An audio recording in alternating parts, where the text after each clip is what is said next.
Croissance zéro en 2012, c'est le sombre constat de l'INSEE. Selon l'Institut, le PIB s'est contracté de 0,3% sur les 3 derniers mois de l'année. Au vu de ces mauvais résultats, il devient quasiment inéluctable pour le gouvernement d'abandonner son objectif de ramener le déficit à 3% du PIB en fin d'année.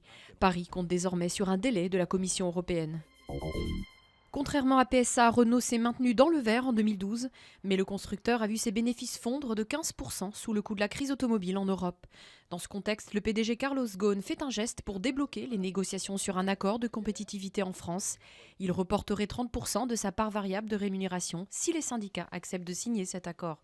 Un effort qui n'est pas suffisant, a réagi Arnaud Montebourg. François Hollande en Inde pour 48 heures, c'est à un exercice de diplomatie économique que va se livrer le chef de l'État, qui est accompagné d'une cinquantaine de chefs d'entreprise français.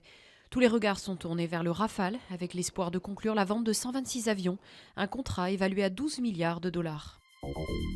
L'athlète handicapé sud-africain Oscar Pistorius arrêté pour le meurtre de sa fiancée.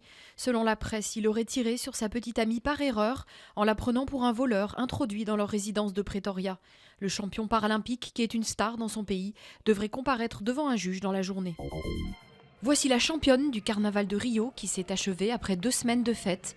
L'école de samba Villa Isabel a remporté le titre avec un défilé sur le thème de la puissance agricole au Brésil, le grenier du monde.